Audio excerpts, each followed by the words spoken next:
लेकिन आज का राजा, भेष तो बदलते हैं आज के राजा, शौक तो है उनको भेष बदलने का, लेकिन ना जनता के बीच जाने की हिम्मत है और ना आलोचना सुनने की।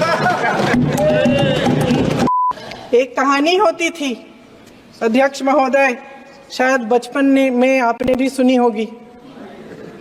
राजा भेष बदलकर बाजार में आलोचना सुनने जाता था। ये सुनने जाता था कि प्रजा मेरे बारे में क्या कह रही है, मैं सही रास्ते पे चल रहा हूं कि नहीं। लेकिन आज का राजा, भेष तो बदलते हैं आज के राजा, शौक तो है उनको भेष बदलने का, लेकिन ना जनता के बीच जाने की हिम्मत है और ना आलोचना सुनने की। महोदय, मैं तो सदन में नहीं हूं।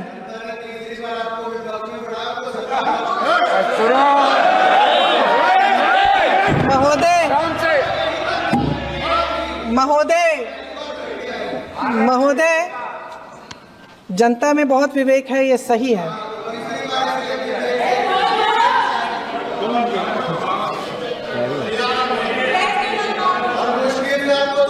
अच्छा महोदय, मैं सदन में नहीं हूँ, कुछ, हाँ ठीक है, मैं सदन में नहीं हूँ, मात्र 15 दिनों से आ रही हूँ। लेकिन मुझे ताज्जुब होता है कि इन 15 दिनों में इतनी बड़े इश्यूज हैं, इतनी बड़ी बातें हैं, प्रधानमंत्री जी मात्र एक दिन के लिए, शायद 10 मिनट के लिए दिखे हैं सब।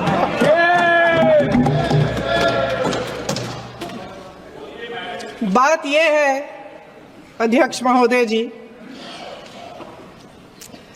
कि ये देश भय से नहीं, साहस और संघर्ष से बना है। इसको बनाने वाले देश के किसान, जवान, देश के करोड़ों मजदूर और गरीब जनता है। संविधान इनको साहस देता है।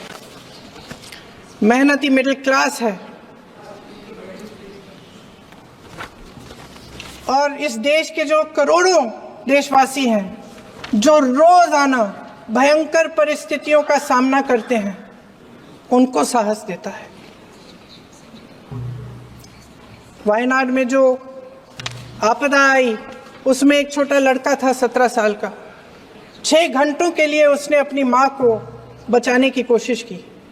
6 घंटों के लिए आप सोच सकते हैं कि अगर नदी की धारा बह रही है, नाराज है, आप अपनी माँ को पकड़े हो, 6 घंटों के लिए पकड़े रखते हो कि मेरी माँ बच जाएगी, और अंत में वो माँ भी बह जाती है। उस लड़के का साहस,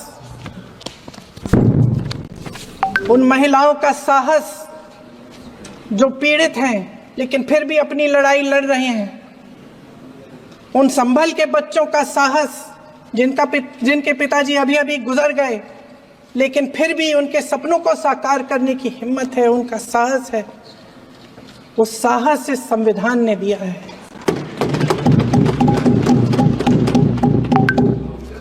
वो आत्मविश्वास से संविधान ने दिया है। ये देश भय से नहीं चल सकता, ये देश साहस से ही चलेगा।